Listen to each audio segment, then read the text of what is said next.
بسم اللہ الرحمن الرحیم۔ السلام علیکم سامعین اور ناظرین، آج اس ویڈیو میں ذکر کریں گے کہ خواب میں ترازو دیکھنے کی کیا تعبیر ہے۔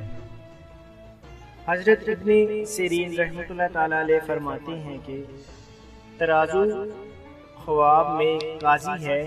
اگر کوئی دیکھے کہ اس کے پاس نیا ترازو ہے یا اس کو کسی نے دیا ہے تو دلیل ہے کہ اس جگہ میں قاضی اور پاک دین فقیہ ہے، اور ترازو کا پلڑا قاضی کی قوت سماعت ہے، اور جو درم اس میں ہے مقدمہ ہے جو قاضی کرتا ہے، اور ترازو کے باٹ عدل و انصاف ہے جو فریقین قاضی کے حکم کے مطابق سنتے ہیں۔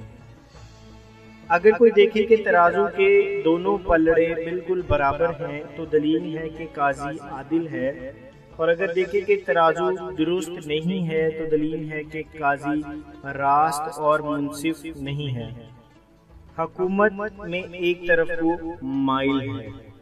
حضرت ابراہیم کرمانی رحمۃ اللہ تعالی علیہ نے فرمایا ہے کہ اگر کوئی دیکھے کہ ترازو کی ڈنڈی ٹوٹ گئی ہے تو دلیل ہے کہ اس ملک کا قاضی مرے گا، اور اگر کوئی دیکھے کہ ترازو میں بہت سا نقصان ہے تو دلیل ہے کہ قاضی کے عدل و انصاف میں بہت نقصان ہے۔